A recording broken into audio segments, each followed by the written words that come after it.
সাল্লামকে ইঙ্গিত করছেন আর বেশি দিন দুনিয়াতে থাকবেন না, আর বেশি দিন দুনিয়াতে থাকবেন না, আর বেশি দিন দুনিয়াতে থাকবেন না। আল্লাহর নবীর সাহাবী ওমর বলেন, এটা আমারও মত। আরো জোরে, এটা আমারও মত। এবার চিন্তা করেন, সমস্ত সাহাবায়ে কেরাম বুঝে নিলেন এই ছোট্ট ছেলেটাকে যে ওমর রাখেন এর মধ্যে বড় একটা কারণ আছে, যুক্তি আছে, তার ইলম আছে, জ্ঞান আছে। জোরে বলেন ঠিক কিনা? এই জন্য কেউ প্রশ্ন করেছে, আব্দুল্লাহ ইবনে আব্বাস আপনি এত ইলম অর্জন করলেন কিভাবে? আব্দুল্লাহ ইবনে আব্বাস বলেন, আমি এত ইলম কিভাবে অর্জন করলাম? এত ইলম অর্জন করার পিছনে কারণ হইল বিলিসানিন সাউল ওয়া কলবিন আকুল। আব্দুল্লাহ ইবনে আব্বাস বলেন, আমি এত বেশি ইলম অর্জন করেছি দুইটা মাধ্যমে। একটা মাধ্যম হলো অতিরিক্ত জিজ্ঞাসাকারী জবানের মাধ্যমে, অতিরিক্ত জিজ্ঞাসাকারী জবানের মাধ্যমে, মানে আমি আমার জিহ্বার মাধ্যমে জবান দ্বারা বেশি প্রশ্ন করতাম। সুবহানাল্লাহ। তাহলে ইলম অর্জন করার মাধ্যম, প্রশ্ন করে ইলম অর্জন করতে হয়। এই জন্য হাদিস শরীফের মধ্যে আসে, হুসনুস সাওয়ালি নিসফুল ইলম, অর্ধেক ইলম হইল সুন্দর প্রশ্ন করা। সুন্দর প্রশ্ন যদি করতে পারেন ইলম অর্জন করা যাবে, প্রশ্ন যদি করেন না ইলম অর্জন করা যায় না। সাহাবায়ে কেরাম ইলম অর্জন করেছেন প্রশ্ন করে করেন, জিজ্ঞাসা করেছেন, প্রশ্ন করেছেন। আব্দুল্লাহ ইবনে আব্বাস বলেন, আমি এত ইলম কেমনে অর্জন করলাম? বিলিসানিন সাউল, আমার জবানটা অধিক জিজ্ঞাসাকারী ছিল। 2 নম্বর ওয়া কলবিন আকুল, আল্লাহ তাআলা আমাকে এমন একটা হৃদয়ের অধিকারী বানিয়েছিলেন, এমন একটা দিলের অধিকারী বানিয়েছিলেন যেই অন্তরটা ছিল বুদ্ধিমান অন্তর। সুবহানাল্লাহ। আমার অন্তরটা ছিল বুদ্ধি দিয়ে ভরা। আল্লাহু আকবার বলেন। তাহলে বোঝা গেল ইলম অর্জন করতে গেলে কি লাগে? বুদ্ধিও জুড়ে কোন। এই জন্য মানুষ বলে 1 মন ইলমর লগে 9 মন, 10 নাই, 1 মন কমাইছে মানুষ। এখন 10 থেকে 1 মন কমাইলো কি তার লাগে? 1 মন ইলমের লগে 9 মন বলে 10 তো পুরা। 1 মন ইলিম আর 9 মন আকল মিলাই হইল কত? অতন না, ওই 10 হইছে। ওই মানুষ বলে 1 মন ইলমের লগে কত লাগে? 9 মন আকল লাগে। আব্দুল্লাহ ইবনে আব্বাস বলেন, বিলিসানিন সাউল ওয়া কলবিন আকুল। উনি বলেন, আমি কেমন ভাবে প্রশ্ন করতাম। আল্লাহর নবীর সাহাবী আব্দুল্লাহ ইবনে আব্বাস বলেন, আল্লাহর নবী সাল্লাল্লাহু আলাইহি ওয়াসাল্লামের সাহাবী ওমর, আমি ওনার 2 বছর খেদমত করেছি শুধু একটা আয়াতের তাফসীর জিজ্ঞাসা করার জন্য। জোরে বলেন সুবহানাল্লাহ। কয় আয়াতের তাফসীর? মাত্র 1 আয়াতের তাফসীর জিজ্ঞাসা করার জন্য 2টা বছর ওনার সাথে অবস্থান করেছি। মাকাস্তু সানাতাইন, আমি 2টা বছর অবস্থান করেছি ওমর রাদিয়াল্লাহু তাআলা আনহুর সাথে মাত্র একটা আয়াতের তাফসীর জিজ্ঞাসা করার জন্য। উনি বলেন, সুযোগ হয় না, সময় হয় না। একদিন উজুর পানি ঢালছিলাম। সুবহানাল্লাহ বলেন। তাহলে বোঝা গেল বড়দেরকে উজুর পানি ঢালে দিলেও সওয়াব। আল্লাহর নবী সাল্লাল্লাহু আলাইহি ওয়াসাল্লামের সাহাবী আব্দুল্লাহ ইবনে আব্বাস বলেন, একদিন উজুর পানির ব্যবস্থা করে দিচ্ছিলাম আর উজুর পানি ঢেলে দিচ্ছিলাম। তবে মনে রাখবেন, কেউ যদি সুস্থ সবল হয়, যদি অসুস্থতা থাকে না, তবে উজুর পানি ঢেলে দেওয়ার কোনো দরকার নাই। যদি অসুস্থ হন তবে আপনি উজুর পানি ঢেলে দিবেন, এর মধ্যে আপনারও সওয়াব। অন্যজন এমন ফায়দা নিতে পারেন, এমন খেদমত নিতে পারেন, কোনো অসুবিধা নাই। কিন্তু যদি আপনার কোনো সমস্যা থাকে না, তবে অন্যের মাধ্যমে উজুর ক্ষেত্রে সহযোগিতা নেওয়া অনুচিত। সুবহানাল্লাহ। কথা বুঝে আসছে? এটা অনুচিত। আর যদি কোনো উজর থাকে, সমস্যা থাকে, তো আপনি সহযোগিতা নেবেন। হযরত ওমর রাদিয়াল্লাহু তাআলা আনহু একদিকে কত ব্যস্ত মানুষ, আর আব্দুল্লাহ ইবনে আব্বাসের মতো মানুষ খেদমত করছেন। উনি বলেন, আমি উজুর পানি ঢেলে দিচ্ছি আর উজুর পানি ঢালতে ঢালতে ওই আয়াতের তাফসীর আমি জিজ্ঞাসা করেছি। জোরে বলেন। বুঝছেন নি কি পরিমাণ সময়ের গুরুত্ব ছিল তাদের কাছে। বলে ওই আয়াতের তাফসীর আমি জিজ্ঞাসা করেছি উজুর পানি ঢালতে ঢালতে। আব্দুল্লাহ ইবনে আব্বাস রাদিয়াল্লাহু তাআলা আনহু বলেন, যাহাবা রাসূলুল্লাহ সাল্লাল্লাহু আলাইহি ওয়াসাল্লাম লিহাজাতিহি, নবী আলাইহিস সালাতু ওয়াস সালাম কাযায়ে হাজতের জন্য গেলেন, পেশাব করতে গেলেন। আল্লাহর নবীর সাহাবী শুনেন, মন দিয়ে শুনেন, মানুষের যদি পেশাবের পরে তার পেশাবের পরে পানি নেওয়ার পানির যদি আপনি ব্যবস্থা করে দিতে পারেন এর মধ্যে সওয়াব। যারা ছোট ইলম অর্জন করো, জ্ঞান অর্জন করো, মাদ্রাসায় পড়ো, স্কুলে পড়ো, বড় ভাইদের জন্য উজুর পানির ব্যবস্থা করে দিবাম, বড় ভাইদের জন্য পেশাব করার পরে পানি নিবেন, এই পানির ব্যবস্থা করে দিবাম, মায়েদের জন্য পানির ব্যবস্থা করে দিবাম। অনেক ঘরে বাথরুমে এখনো আপনার মোটর লাগানো হয় নাই, ওই জায়গায় বাথরুমে পানি নিতে হয়। যারা ছোট আছো, স্কুলে পড়ো, মাদ্রাসায় পড়ো, মায়েদের জন্য পানি নিয়ে দাও, বালতি ভরে ভরে দিও, কি ফায়দা কি ফায়দা। আব্দুল্লাহ ইবনে আব্বাস রাদিয়াল্লাহু তাআলা আনহু বলেন, আমি যখন আল্লাহ রাসূল সাল্লাল্লাহু আলাইহি ওয়াসাল্লামকে কাযায়ে হাজতের জন্য যেতে দেখলাম, রাসূল পেশাবের জন্য যাচ্ছেন, ওই যুগে তো আর ঘরে বাথরুম ছিল না, বাহিরেই ছিল। এই জন্য এখনো ডাক্তারের কাছে গেলে আগে জিকেই তো বারগো রয়নি, কিটা জিকেই তো অতন্য কিটা এটা শুনছেন না মনে করেন। ডাক্তারের কাছে গেলেই ডাক্তার জিকেই তো বারগর হয়নি কেন, আগের যুগে বাথরুম ঘরের ভিতরে ছিল না, এটা বারে থাকতো। ওই জিকায় বারগর হয়নি মানে বাইরে যাওয়া আর আওয়া হয়নি। দেখছেন কি সুন্দর শব্দ, বাপরে বাপ, বারগর হয়নি, আগে ছিল বাহিরে। রাসূল সাল্লাল্লাহু আলাইহি ওয়াসাল্লামের আমল, কানা রাসূলুল্লাহ সাল্লাল্লাহু আলাইহি ওয়াসাল্লাম ইদা যাহাবা লি হাজাতিহি আবাদা ফিল মাজহাম, রাসূল দূরে যেতেন, দূরে যেতেন, দূরে যেতেন, কাছে যেতেন না, অনেক দূরে যেতেন পেশাব করার জন্য, অনেক দূরে যেতেন। আব্দুল্লাহ ইবনে আব্বাস বলেন, ফাতাবিতুহু আনা ওয়া গুলাম, আমি আর আরেকটা ছেলে, এটা আমার বন্ধু, আমার ফ্রেন্ড, আমি আর ওই ছেলেটা নবীর পিছনে পিছনে ছুটলাম। সুবহানাল্লাহ, জোরে বলেন। নবী আগে আগে পেশাব করার জন্য গেছেন, আর আমি আর আমার বন্ধু, আমার ক্লোজ ফ্রেন্ড, আমার সবচেয়ে ভালো বন্ধু, আমার বেস্ট ফ্রেন্ড, ইলম অর্জন করার ফ্রেন্ড, ছাত্র জীবনের বন্ধু, আমার ছাত্র জীবনের বন্ধুত্ব এমন বন্ধুত্ব, ওই বন্ধুত্ব জীবনেও শেষ হয় না, ঠিক কিনা? জোরে বলেন। ঠিক জীবনেও শেষ হয়, জীবনেও শেষ হয় না। ছাত্র জমানার বন্ধুত্ব, ছোটবেলার বন্ধুত্ব জীবনেও শেষ হয় না। এমন একটা গুরুত্বপূর্ণ বন্ধুত্ব ছোটবেলার বন্ধুত্ব আর ছাত্র জমানার বন্ধুত্ব। এখন আর বন্ধুত্ব তেমন খুঁজে পাওয়া যায় না, এখন সব বন্ধুত্ব ফেসবুকও, ঠিক না বেঠিক? আগে ছিল অফলাইনে বন্ধুত্ব আর এখন হইল অনলাইনে বন্ধুত্ব। এই জন্য অনলাইনের বন্ধুত্বে কোনো স্বাদ নাই, কোনো মজা নাই, ঝগড়া আছে। আর অফলাইনের বন্ধুত্বে এখনো আগের বন্ধুত্ব ঠিকই আছে। কথা বলেন ঠিক না? এই বন্ধুত্ব সবচেয়ে মূল্যবান বন্ধুত্ব ছিল। এখনো বন্ধুদেরকে পেলে আর ক্লাসমেটদেরকে পেলে মনে হয় যেন নিজের মায়ের পেটের ভাইকে পেয়েছি। আপনারা ঠিক না?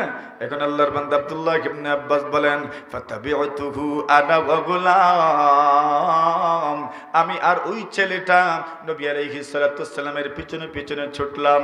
মানা ইদাওয়াতুম মিম্মা, আমাদের সাথে এক বদনা পানিও ছিল। কি আছিল? জোরে কোন কিতা লইয়া গেছেন?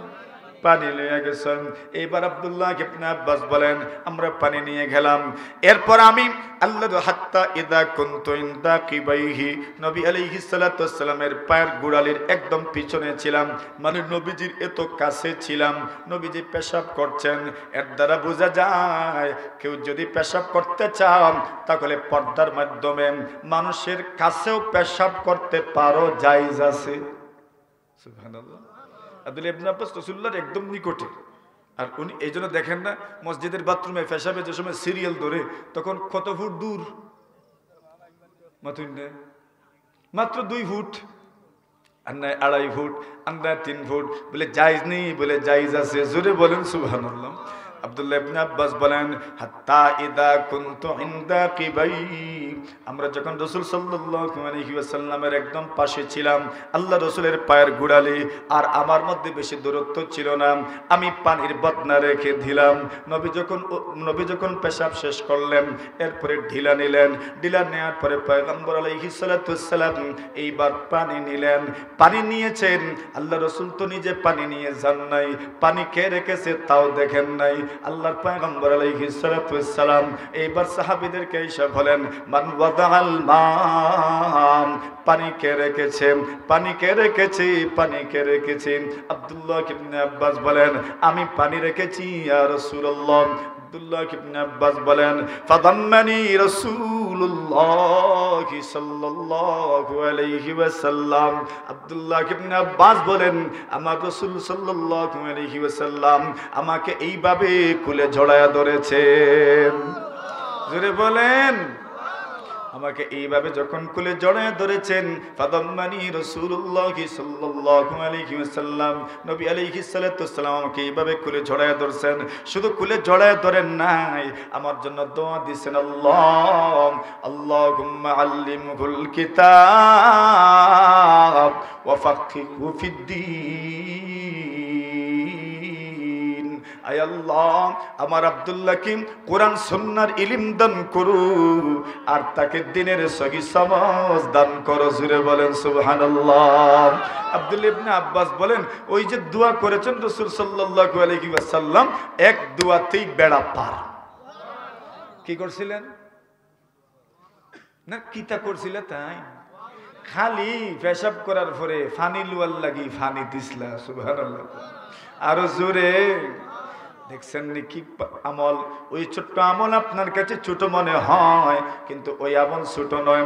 কেউ যদি আপনার থেকে উপকৃত হয়ে, আপনার মাধ্যমে যদি কেউ উপকৃত হন, আর যদি মন থেকে দোয়াটা দিয়ে দেন, তাহলে জীবনটা পার হয়ে যাবেন। জীবনে কত বাথরুম পরিষ্কার করেছি হিসাব নাই। বাথরুম পরিষ্কার করিয়েন, মসজিদের বাথরুম পরিষ্কার করিয়েন সুযোগ হইলেন, মাদ্রাসার বাথরুম পরিষ্কার করিয়েন সুযোগ হইলেন। মানুষ যখন আপনি বাথরুম পরিষ্কার করবেন, আরেকটা মানুষ যখন ওই বাথরুমে পেশাব করার জন্য ঢুকবেন, তার মনটা খুশি হইব। পরিষ্কার একটা বাথরুমে আসলাম, মনটা যখন তার খুশি হইব, আর দোয়ার দরকার নাই, তার এইটার নামই হইল দোয়া। সুবহানাল্লাহ। বাথরুম পরিষ্কার করিয়েন, নিজের ঘরের বাথরুমটাও পরিষ্কার করিয়েন। শুধু নারীদের উপর জিম্মাদারি দিয়েন না, এদের উপর জিম্মাদারি দিলে হবে না।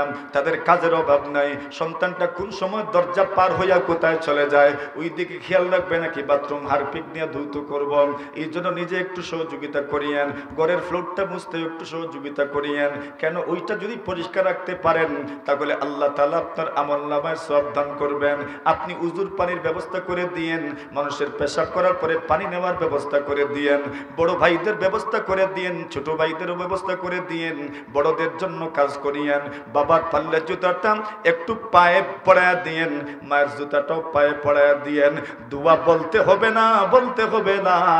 ওই যখন জুতাটা পড়ায়া দিবা, চোখ থেকে যে পানি পড়বে, আর মনটা যে খুশি হবে, তোমার দুনিয়াটাই উজালা হয়ে যাবে। ঠিক কিনা? কথা বুঝছেন? দোয়া চেয়ে নিতে হয় না। চাই আর কত দোয়া নিবা? দোয়া তো চেয়ে, আপনি কি চাইবেন বলে? আপনি কি জানেন কোনটা আপনার দরকার? জানেন না তো। আমি খুব গভীরে কথা বলছি, মনে রাখিয়েন, আপনার দরকার কোনটা আপনি জানেন। আগামীকাল কি হবে আপনার জীবনে আপনার জানা আছে? নাই তো আপনার দরকার কি তাও তো আপনি জানেন না।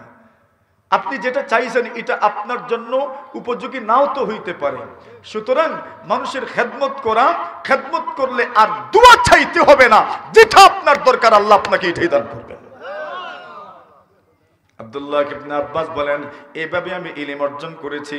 ছোটরা ইলম অর্জন করেছে, আব্দুল্লাহ ইবনে আব্বাস ছোট বয়সে ইলম অর্জন করেছেন। আপনাদের এখানেও ছোটরা ইলম অর্জন করেছে। খুশি না বেজার? জোরে বলেন, জোরে বলেন, খুশি না বেজার? যারা খুশি হাত তুলেন। মাশাআল্লাহ। এবার আসেন, আমাদের এখানে মেয়েরাও আসেননি?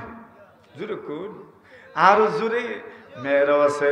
নবী আলাইহিস সালাতুস সালাম বলেন, ওরে উম্মত, লা ইয়াতাআল্লামুল ইলমা মুস্তাহিন ওয়ালা মুস্তাকবির। আল্লাহর নবী সাল্লাল্লাহু আলাইহি ওয়াসাল্লাম বলেন, যারা অযথা লজ্জা বোধ করে তারা ইলম অর্জন করতে পারে না, যারা অহংকারী করে তারাও ইলম অর্জন করতে পারে না। ঠিক না বে ঠিক? যাদের অহংকার আছে এরাও ইলম অর্জন করতে পারে না, আর যারা লজ্জা বেশি এরাও ইলম অর্জন করতে পারে না। আপনি কি অহংকার করবেন বলেন? আমি কি অহংকার করব ইলম অর্জন করার ক্ষেত্রে? কি আছে আমার যে আমি অহংকার করব? আমি যে কারু ওয়াজে বসবো এটাই তো আমার বিনয়। জোরে আমি যে কারো ওয়াজে বসবো, আমার এলাকারও যদি কেউ ওয়াজ করেন, আমার মসজিদের ইমাম সাহেব যদি ওয়াজ করেন, আমার মসজিদের মুয়াজ্জিনও যদি ওয়াজ করেন, আমার চাইতে তো বেশি জানেন, সুতরাং ওনার ওয়াজে যদি আমি বসি তাহলে আমার ইলম অর্জন হবে তো। এটার নাম বিনয়। আপনি কি অহংকার করবেন? কি আছে আপনার, কি আছে আমার? আমি কেন অহংকার করব? কি আছে আমার? আমি কেন নাক ছিটকাবো? কি আছে আমার? আমার তো কিচ্ছুই নাই। আল্লাহর নবী মুসা কালিমুল্লাহ আলাইহিস সালাতু ওয়াস সালাম, আল্লাহর পয়গম্বর খিজির আলাইহিস সালাতু ওয়াস সালামের পিছনে পিছনে ঘুরলেন। জোরে বলেন সুবহানাল্লাহ। অথচ নবী এমন নবী, এমন নবী, এমন নবী, যেই যুগে যেই নবী আসেন ওই নবী সেই যুগের সবচেয়ে বড় আলেম। জোরে বলেন সুবহানাল্লাহ। ওই নবীর চাইতে বড় কোনো আলেম নাই। যেই নবী যেই যুগে আসেন সেই নবী সেই যুগের সবচেয়ে বড় আলেম। মুসা আলাইহিস সালাতু ওয়াস সালামকে একজন প্রশ্ন করেছিল, ও মুসা, এই দুনিয়াতে আপনার চাইতে বড় কোনো আলেম আছেন বলে কি আপনি জানেন? মুসা নবী বলেন, জানা নাই। এর মানে বুঝিতে চাইছেন আমি ওই তো বড় আলেম। এই কথাটা আল্লাহর কাছে এত বেশি পছন্দ হয় নাই, যদিও কথা সত্য, কথা ঠিকও বটে। কেন যেই নবী যেই যুগে আসেন এই নবী সেই যুগের বড় আলেম, কিন্তু আল্লাহর কাছে কথাটা কেমন লাগছে, আল্লাহ ওই ছোট্ট বিষয়ে পরীক্ষা নিয়ে নিছে। জোরে বলেন সুবহানাল্লাহ। এটা আমার পরীক্ষা নেবেন না, আমি তো আল্লাহর এত প্রিয় নয়, আপনারও নিবেন না, আপনি আল্লাহর এত প্রিয় নয়। তবে জানেন না তো আপনি প্রিয় কিনা। যদি আপনি প্রিয় হন তাহলে ছোট্ট ছোট্ট কথার কারণেও আল্লাহ পরীক্ষা নেবে। যে যার যত বেশি মহব্বতের হয় সে তার এত ছোট কথায়ও অভিমান করে। করে নিলে না বলে কেন করে? বলে মহব্বত বেশি, যে আমি এত মহব্বত করি তো সেইটা করবো কেন? কিন্তু যার সাথে মহব্বত নাই এর চেয়ে বড় অপরাধ করলে কয় দেখ এটা তো এমন হই। আর মহব্বত থাকলে, বন্ধুত্ব থাকলে, ভালোবাসা থাকলে ছোট্ট একটা দুষ করলে কয় মারতাম না তার সাথে। কেন? মহব্বত বেশি যে। এখন সমস্ত নবীগণ আল্লাহর প্রিয়, ওই কথাটাই আল্লাহ তাআলার কাছে কেমন লাগছে এই জন্য আল্লাহ বলেন তোমাকে পরীক্ষা নেব। আল্লাহ বলেন বালা আব্দুনা খাদির, তোমার চাইতে বড় আলেম আছে একজন, তার নাম হইল খিজির। জোরে বলে নাম কি? খিজির। এখন দেখেন নবী মুসার আগ্রহ, উনি সবচেয়ে বড় আলেম, মহা জ্ঞানী এক আলেম, এক নবী, কিন্তু যখন শুনছেন ওনার চাইতে বেশি জানতা একজন মানুষ দুনিয়াতে আছেন, আল্লাহ তাআলার কাছে বলেন আল্লাহ ওই লোক পর্যন্ত পৌঁছার রাস্তা আমাকে বইলা দেন, ইলম অর্জন করতাম। আল্লাহ নবী মুসা আলাইহিস সালাতু ওয়াস সালাম আর দেরি করেন নাই, বের হয়ে গেলেন। আল্লাহ বলেন কোথায় পাবেন? দুইটা সমুদ্রের সঙ্গম স্থলে পাবেন। সুবহানাল্লাহ। মাটির উপরে না, পানির নিচে। কই?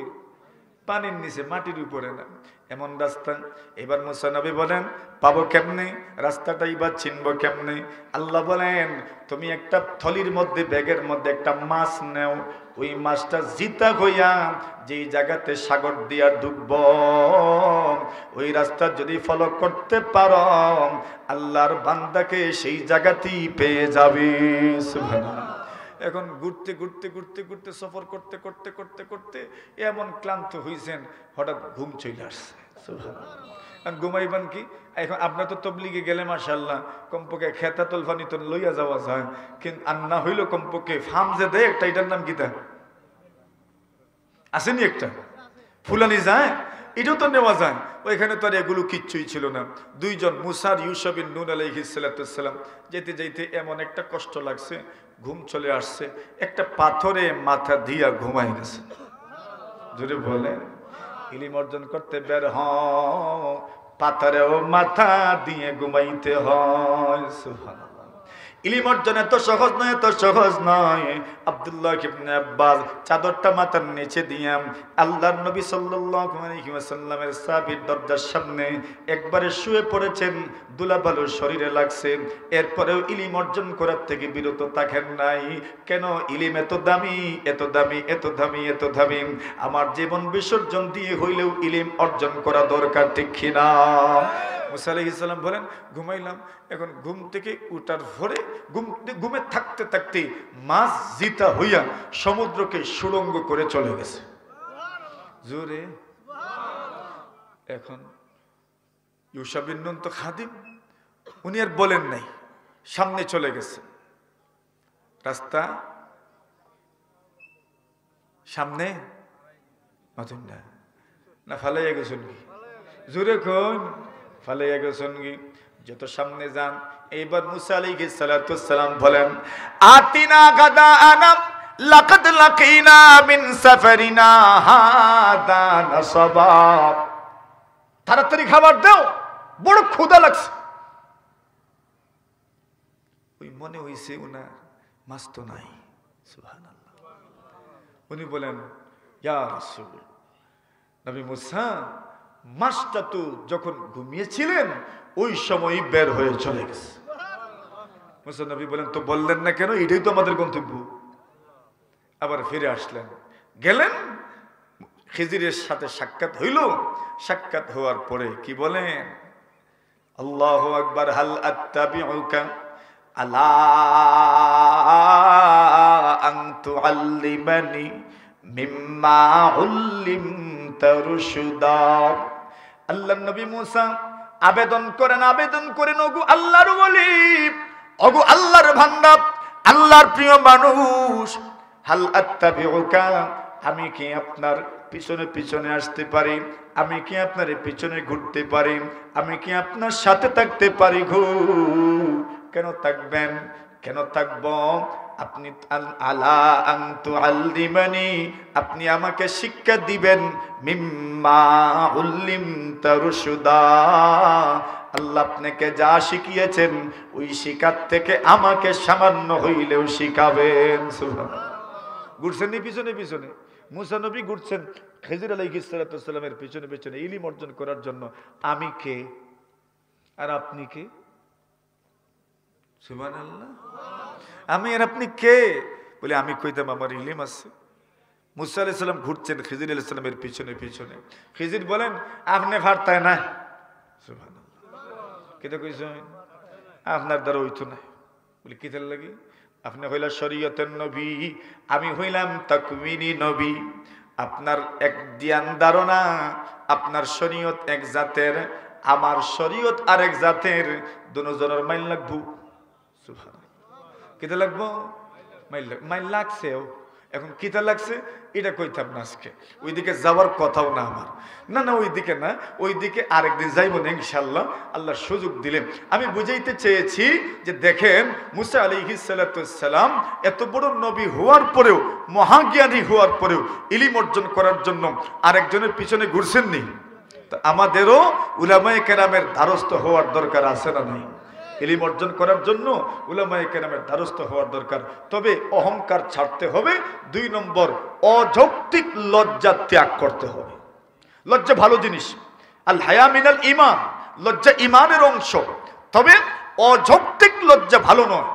এজন্য আয়েশা সিদ্দিকা রাদিয়াল্লাহু তাআলা আনহা প্রশংসা করেছেন, আনসারী মহিলাদের, মদিনার মহিলাদের প্রশংসা করেছেন, রাহিমাল্লাহু নিসা আল আনসার ওয়া ফি রিওয়ায়াতিন নি'মান নিসা নিসাউল আনসার লাম ইয়ামনাহুন্নাল হায়া আন আইয়াসআলনা আন আমরি দীনিহিন্না।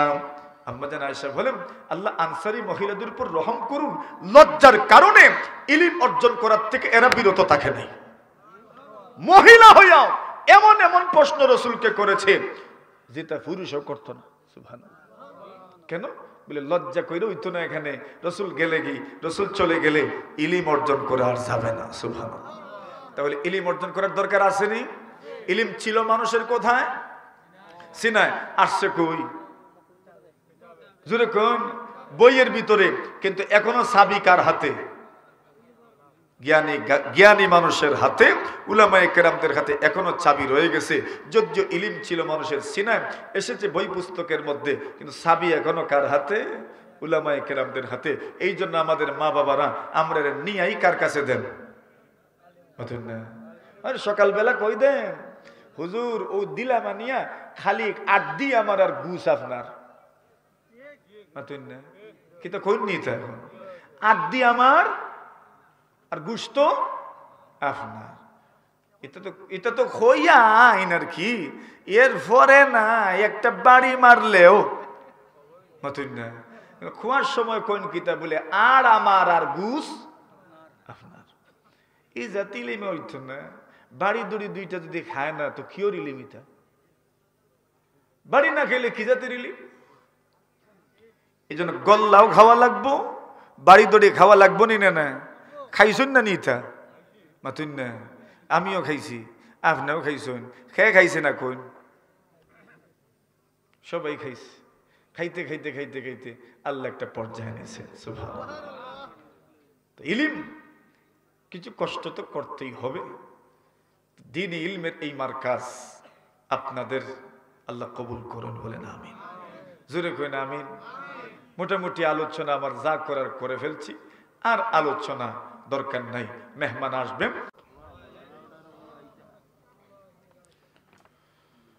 আলহামদুলিল্লাহ আলহামদুলিল্লাহি নাহমাদুহু ওয়া নাস্তাঈনুহু ওয়া নাস্তাগফিরুহু ওয়া নু'মিনু বিহি ওয়া নাতাওয়াক্কালু আলাইহি ওয়া নাউযু বিল্লাহি মিন শুরুরি আনফুসিনা ওয়া মিন সাইয়্যাতি আ'মালিনা। من يهده الله فلا مضل له ومن يضلله فلا هادي له وأشهد أن لا إله إلا الله وحده لا شريك له وأشهد أن سيدنا وسندنا وحبيبنا ومولانا محمدا عبده ورسوله الذي أرسله الله تعالى إلى كافة الناس بشيرا ونذيرا وداعيا إلى الله بإذنه وسراجا منيرا.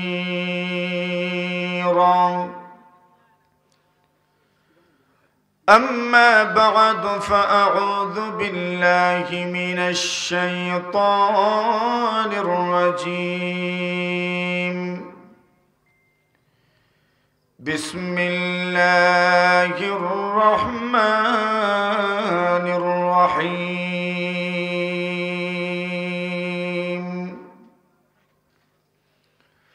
فاسألوا أهل الذكر إن كنتم لا تعلمون.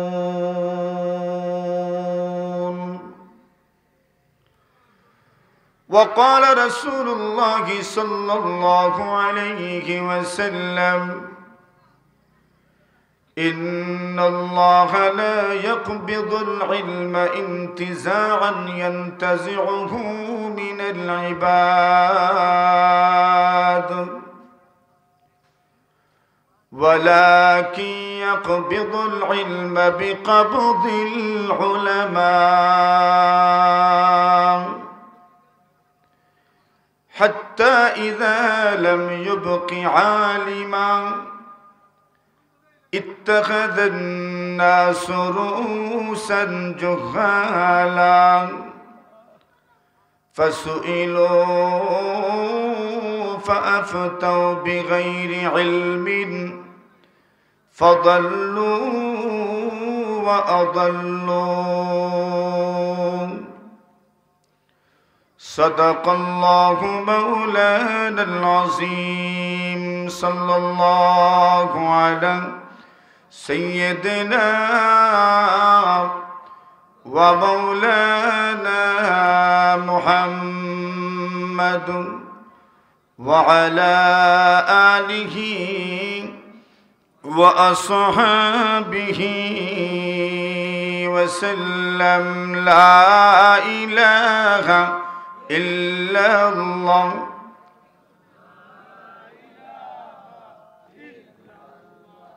لا إله إلا الله محمد رسول الله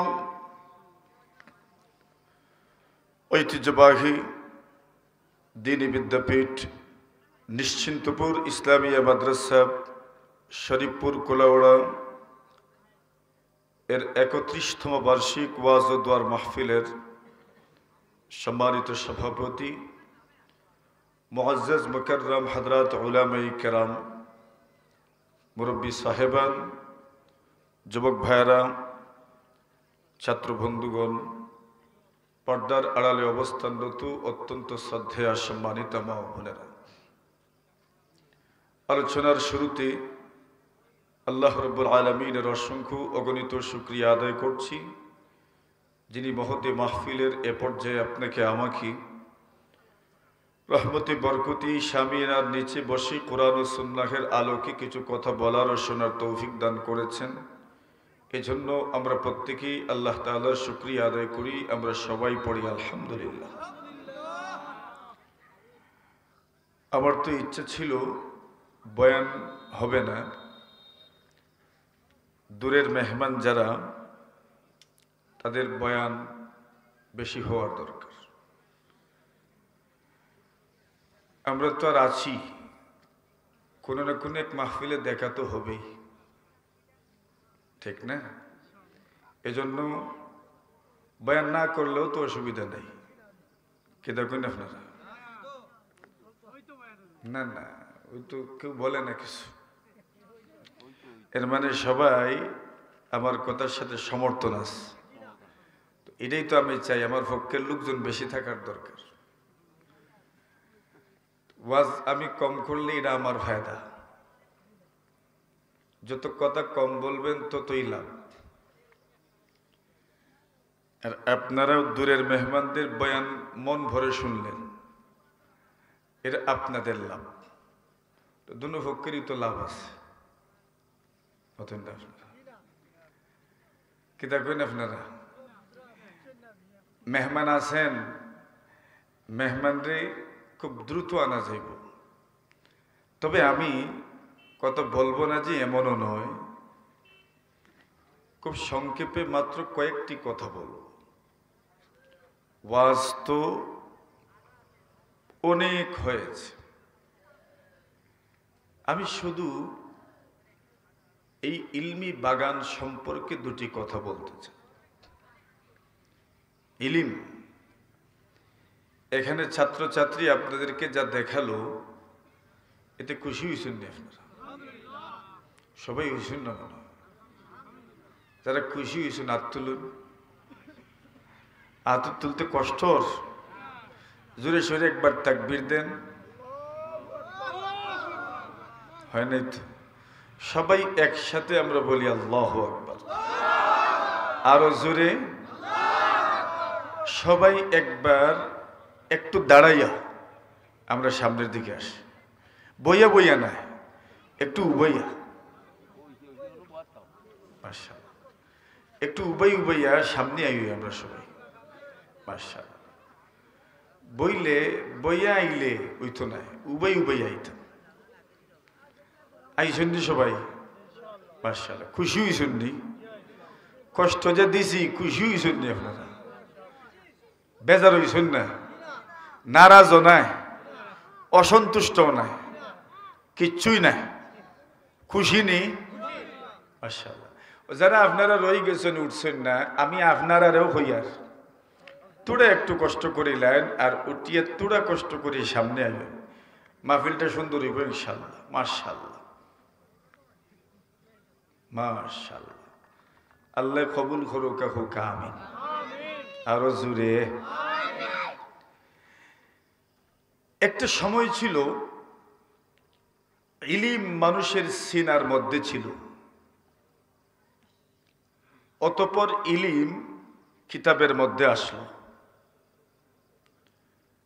একটা সময় ছিল ইলিম মানুষের সিনার মাঝে, আমি বুঝাইতাম ফারিয়ান নিনের আল্লাহ জানেন কই আছিল, সিনার মাঝে দিল কলব। কালু ইন্নাল ইলমা কানা ফি সুদুরির রিজাল। একটা সময় ছিল ইলিম মানুষের সিনার মধ্যে ছিল। সুম্মান তাকালা ইলাল কুতুব, অতঃপর মানুষের সিনার থেকে ইলিম কিতাবের মধ্যে স্থানান্তর হইল। কোন জায়গার থেকে? মানুষের সিনার থেকে। বর্তমান দুনিয়াতে যত কিতাব আছে একমাত্র আল্লাহর কোরআন ব্যতীত সব কিতাব মানুষের লেখা। সুবহানাল্লাহ নাই জুরে। আমরাই নো যারা বুয়াত আছি, কয়জনে লেখছি কইন?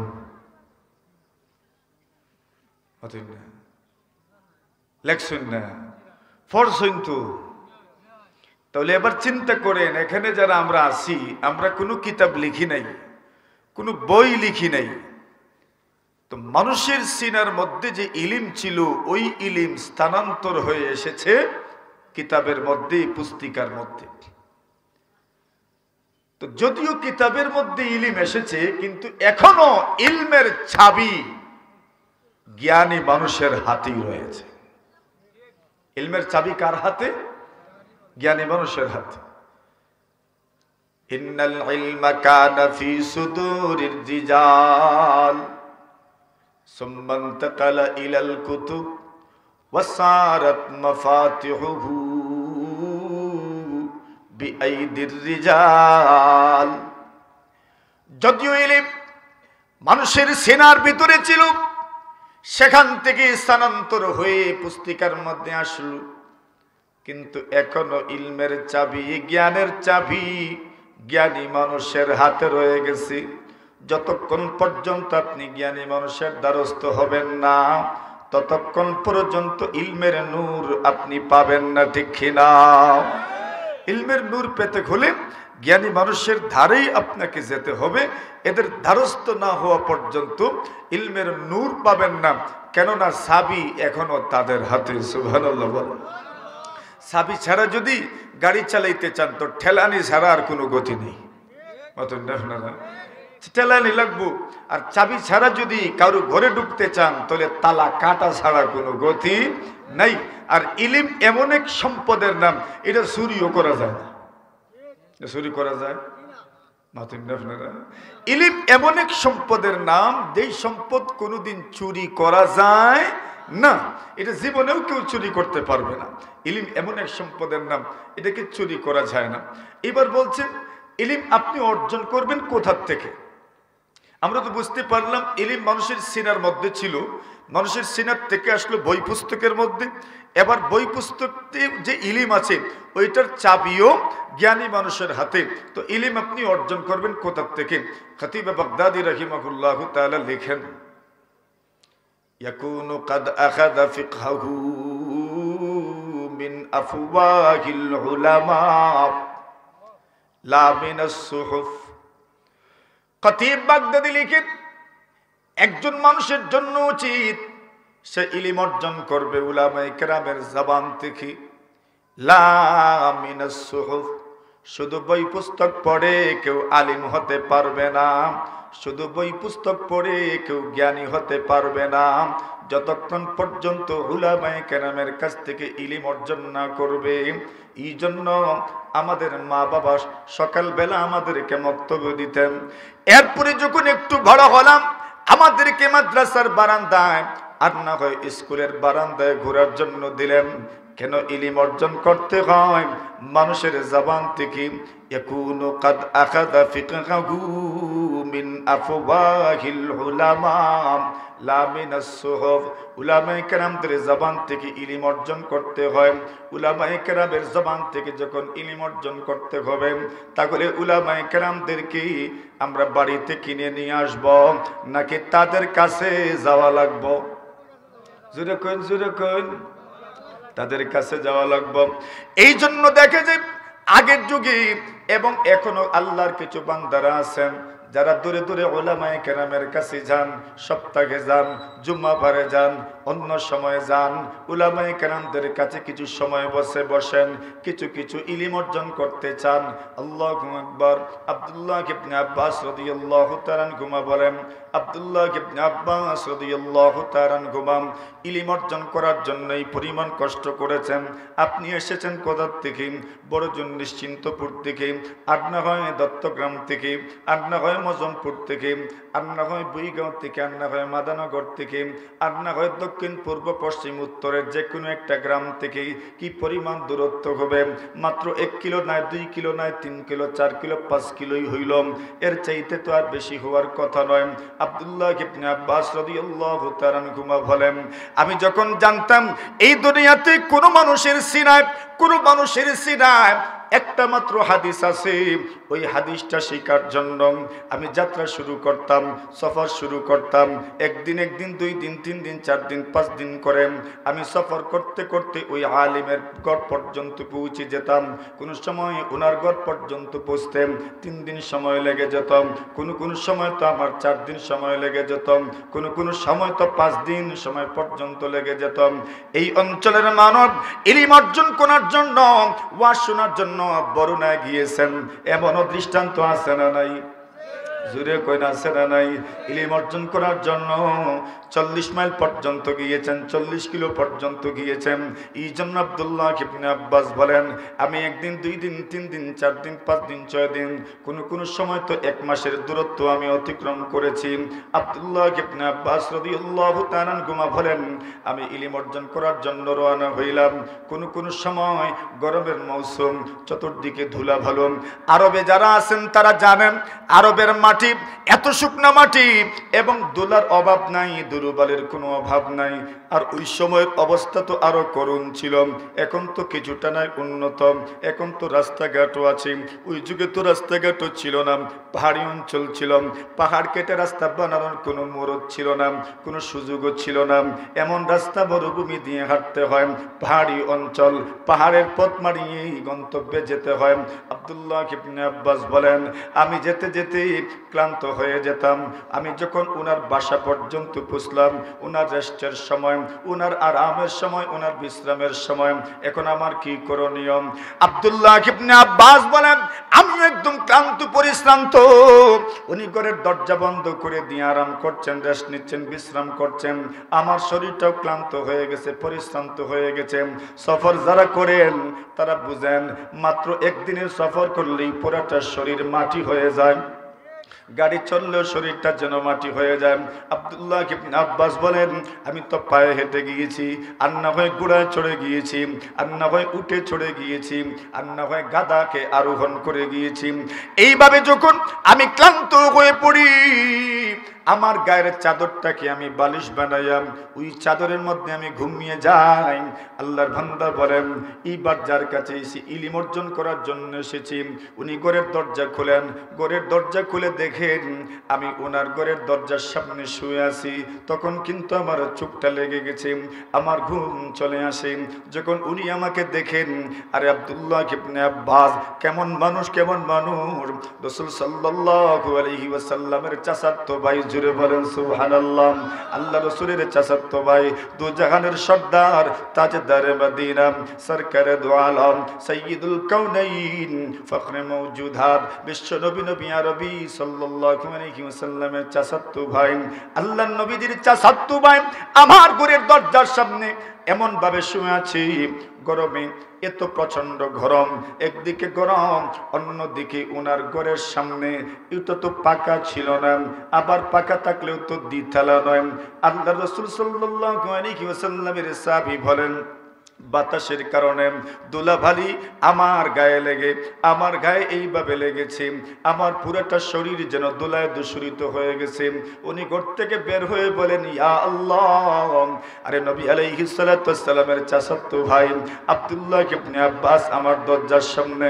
আল্লাহর নবীর সাহাবী বলেন, আব্দুল্লাহ তোমার কি জরুরত ছিল, তোমার কি প্রয়োজন ছিল? তোমার যদি কোনো প্রয়োজন থাকে, তুমি যদি শুধু আমাকে বলতে আমার ওইটা প্রয়োজন, আমি নিজে তোমার ঘরের সামনে হাজির হয়ে যেতাম। কেন তুমি নবীজির চাচাতো ভাই, নবীজির চাচাতো ভাই হওয়ার পরে এত কষ্ট করে আমার ঘরে আসবে, আমার ঘরের দরজার সামনে আপনি চাদরটা মোড়া দিয়ে ঘুমিয়ে পড়বেন, চাদরটাকে বালিশ বানায় আপনি ঘুমিয়ে পড়বে, মাটির মধ্যে শুয়ে পড়বে। আমি নবীর উম্মত হিসেবে তা সহ্য করতে পারি না।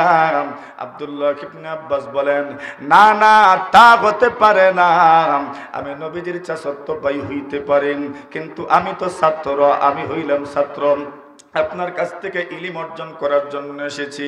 আপনি হইলেন আবার উস্তাদ, আমি হইলাম ছাত্র। ইলম মানুষের দুয়ারে যায় না, ইলমের দুয়ারে মানুষকে ধর্ণা দিতে হয়, ঠিক কিনা? ইলম মানুষের দুয়ারে যায় না। আল্লাহ ইলমু ইউতা ওয়ালা ইয়াতি, ইলমের কাছে যেতে হয়, ইলম মানুষের ঘরে যায় না, মানুষের ঘরের দরজায় ইলম যায় না।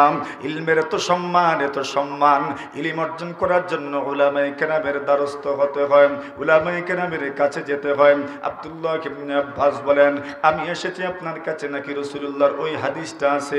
আল্লাহর নবীর সাহাবী এবার চোখের পানি ছেড়ে দিয়ে বলেন, একটা হাদিসের জন্য তুমি বুঝি 1 মাসের সফর অতিক্রম করে এসেছ, 1 মাসের রাস্তা অতিক্রম করে তুমি আমার কাছ থেকে একটা হাদিস নেওয়ার জন্য এসেছ।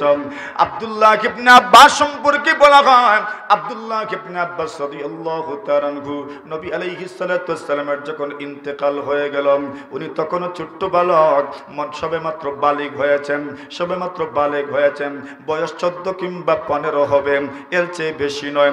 আব্দুল্লাহ ইবনে আব্বাস নবী আলাইহিস সালাতু ওয়াস সালাম বেশি দিন পান নাই। কেন? উনি ছোট ছিলেন, নবীজি তো আল্লাহর দুনিয়া থেকে চলে গেলেন। এইবার আব্দুল্লাহ ইবনে আব্বাস তার সাথী সঙ্গীদেরকে বলেন, চলো রে চলো, আল্লাহর নবীর বড় বড় সাহাবীরা এখনো জীবিত আছেন, আবু বকর জীবিত আছেন, উমর জীবিত আছেন, উসমানও জীবিত আছেন, আলীও জীবিত আছেন, আব্দুর রহমান ইবনে আওফও জীবিত আছেন, বড় বড় সাহাবীরা জীবিত আছেন, তাদের কাছে যাই আর তাদের কাছ থেকে ইলম অর্জন করে আমরা আমাদের ইলমের ঝুলি সমৃদ্ধ করি। সুবহানাল্লাহ। আব্দুল্লাহ ইবনে আব্বাস বলেন, লোকগুলো আমাকে নিয়ে ঠাট্টা করেছে, মস্করা করেছে, বিদ্রূপ করেছে। লোকগুলো আমাকে বলেন, তোমার কি মনে হয় এত বড় বড় সাহাবীরা জীবিত থাকতেন, তোমাকে মানুষ মাসআলা জিজ্ঞাসা করবেন, তোমার কাছে ইলম অর্জন করার জন্য আসবেন, তোমার কি মনে হয়? আব্দুল্লাহ ইবনে আব্বাস বলেন, মানুষ আমার কাছে ইলম অর্জন করার জন্য আসবেন, এই জন্য আমি ইলম অর্জন করি না। মানুষ আমার কাছে মাসআলা জিজ্ঞাসা করার জন্য আসবেন, এই জন্য আমি ইলম অর্জন করি না। আল্লাহ রাসূল সাল্লাল্লাহু আলাইহি ওয়াসাল্লাম বলেন, লা ইয়াতাআল্লামুল ইলমা লিতুবাহি বিহিল উলামা। আল্লাহ রাসূল সাল্লাল্লাহু আলাইহি ওয়াসাল্লাম বলেন, লা তাতাআল্লাবিল ইলমা লিতুবাহি বিহিল উলামা, ইলম এই জন্য অর্জন করিও না, উলামায়ে কেরামের উপর প্রাধান্য বিস্তার করার জন্য ইলম অর্জন করিও না। ওয়ালা লিতুমারি বিহিস সুফাহা, আল্লাহ রাসূল বলেন, যারা মূর্খ এদের সাথে বিবাদে জড়ানোর জন্য ইলম অর্জন করিও না। আল্লাহ রাসূল সাল্লাল্লাহু আলাইহি ওয়াসাল্লাম বলেন, ওয়ালা তুখাইয়িরু বিহিল মাজালিসা, আল্লাহ রাসূল বলেন, ইলম এই জন্য অর্জন করিও না, বড় চেয়ারটা দখল করার জন্য ইলম অর্জন করিও না। জোরে বলেন না সুবহানাল্লাহ। কথা বুঝছেন? নবী আলাইহিস সালাম মানুষের যত মাইন্ড আছে সব মাইন্ডের কথা বলে দিয়েছেন। কেউ তো ইলম অর্জন করে অন্যের চেয়ে বড় আলিম হওয়ার জন্য, রাসূল বলেন না না, গর্ববোধ করার জন্য, প্রতিযোগিতা করার জন্য, অন্যের চাইতে নিজেকে প্রাধান্য দেওয়ার জন্য ইলম অর্জন করিও না। মূর্খদের সাথে বিবাদে জড়ানোর জন্য ইলম অর্জন করিও না। তুমি একটা মজলিসে বৈঠকে বড় চেয়ারটা দখল করার জন্য ইলম অর্জন করিও না।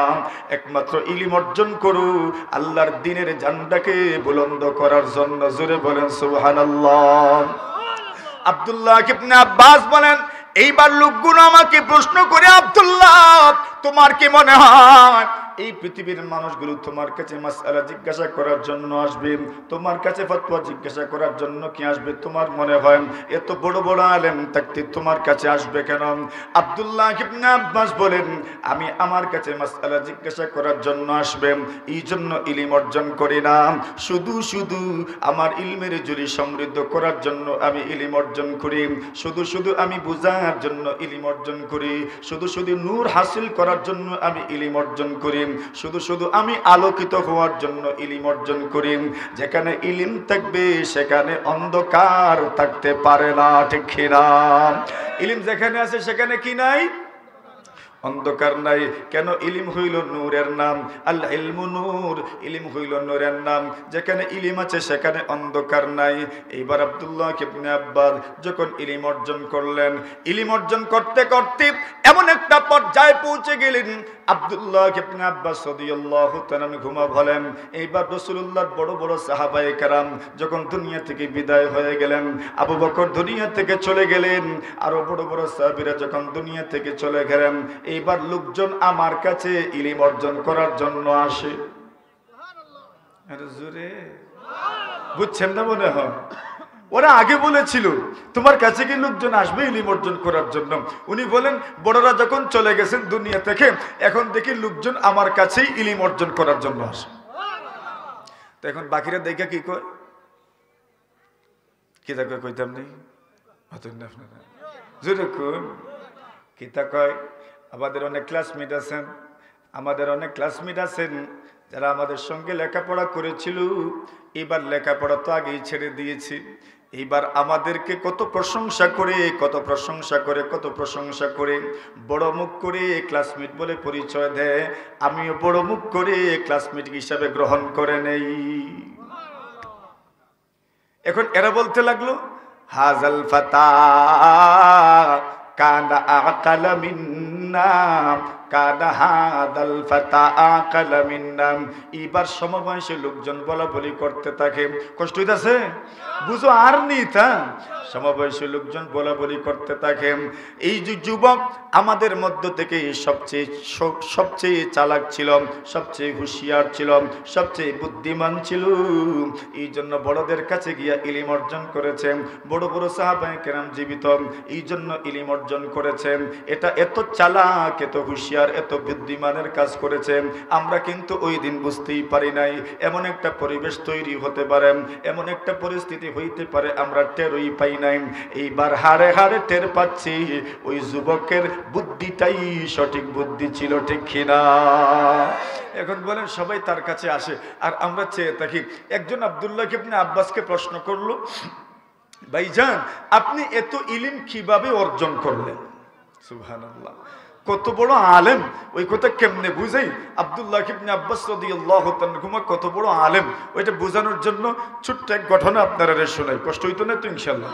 রাসূল করিম সাল্লাল্লাহু আলাইহি ওয়াসাল্লামের সাহাবী আব্দুল্লাহ হযরত ওমর রাদিয়াল্লাহু তাআলা আনহু, নবী আলাইহিস সালাতু ওয়াসসালামের সাহাবী আব্দুল্লাহ ইবনে আব্বাস বলেন, ওয়া কানা মিন আহাব্বিহিম ইলাইয়া, নবীর সাহাবীদের মধ্য থেকে ওমর রাদিয়াল্লাহু তাআলা আনহু আমার কাছে সবচেয়ে বেশি প্রিয় ছিলেন। সুবহানাল্লাহ বলেন। আব্দুল্লাহ ইবনে আব্বাস বলেন, আমি সাহাবায়ে কেরামদের মধ্য থেকে যাদেরকে সবচেয়ে বেশি মহব্বত করতাম, তার মধ্যে সবচেয়ে বেশি মহব্বত করতাম ওমর রাদিয়াল্লাহু তাআলা আনহুকে। উনি আমাকে এত মহব্বত করতেন, এই জন্য আমি উনাকে মহব্বত করতাম। আল্লাহর নবীর সাহাবী হযরত ওমর রাদিয়াল্লাহু তাআলা আনহু ওনার পরামর্শ কমিটির মধ্যে, শূরা কমিটির মধ্যে আব্দুল্লাহ ইবনে আব্বাসকেও রাখছেন। অথচ আব্দুল্লাহ ইবনে আব্বাসের বয়স এত কম, বাকি শূরা সদস্য যারা আছেন এদের ছেলে আর নাতির বয়স এদের ছেলে আর নাতির বয়স। আব্দুর রহমান ইবনে আওফ তো একদিন বলেন, আচ্ছা দেখো উমর রাদিয়াল্লাহু তাআলা খলিফাতুল মুসলিমিন প্রেসিডেন্ট সাহেব ওই ছোট্ট ছেলেটাকে কেন রাখছেন আমাদের নাতির বয়স? সুবহানাল্লাহ। ওনাকে না রাখলেও তো পারতেন, অন্য একজনকে রাখতেন, তার বয়স কম, আমাদের সাথে পরামর্শে রাখছেন। ওমর রাদিয়াল্লাহু তাআলা চিন্তা করলেন এবার বুড়োদের প্রশ্নের জবাব দেওয়ার তো দরকার, বুড়োদের প্রশ্নের জবাব দেওয়া দরকার, মুরব্বীদের প্রশ্নের জবাব দেওয়া দরকার। এইবার মুরব্বীদের প্রশ্নের জবাব কেমনে দিবেন বলে একটা বৈঠক বসছেন। ওই বৈঠকের মধ্যে আল্লাহ তাআলার কোরআনে মাজিদের একটা সূরা ইদা জাআ নাসরুল্লাহি ওয়াল ফাতহ ওয়া রাআইতান নাস ইয়াদখুলুনা ফি দীনিল্লাহি আফওয়াজা ফাসাব্বিহ বিহামদি রাব্বিকা ওয়াস্তাগফির ইন্নাহু কানা তাওয়াবা। আল্লাহ নবী সাহেব ওমর রাদিয়াল্লাহু তাআলা বৈঠকে যারা বসা এদেরকে বলেন ইদা জাআ নাসরুল্লাহি ওয়াল ফাত। এই আয়াতের ব্যাখ্যা কি? ওই সূরা দ্বারা আল্লাহ কি বোঝাতে চেয়েছেন?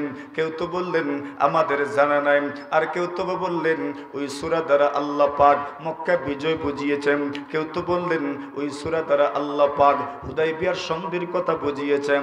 এইবার সকলের কথা যখন শেষ হয়ে গেল ওমর রাদিয়াল্লাহু তাআলা আব্দুল্লাহ ইবনে আব্বাস ওই বৈঠকের মধ্যে যিনি সবচেয়ে ছোট আব্দুল্লাহ ইবনে আব্বাসের দিকে তাকায়া বলেন, আব্দুল্লাহ তুমি বলো দেখি এই সূরার অর্থ কি, এই সূরার মর্ম কি, এই সূরা দ্বারা আল্লাহ পাক কি বুঝিয়েছেন? ইদা জাআ নাসরুল্লাহ, আল্লাহর সাহায্য যখন আসবে, যখন বিজয় আসবে, তখন তোমরা যখন দেখবে মানুষ দলে দলে ইসলাম ধর্মে প্রবেশ করছে, ওই সূরা দ্বারা আল্লাহ কি বুঝাতে চেয়েছেন? আব্দুল্লাহ ইবনে আব্বাস বলেন ওই সূরা দ্বারা আল্লাহ পাক রাসূলকে তার জীবনের শেষের দিকে ইঙ্গিত করেছেন। জোরে বলেন। বাকিরা বলেছেন এখানে হুদায়বিয়ার সন্ধির কথা বলা হয়েছে, আর না হয় মক্কা বিজয়ের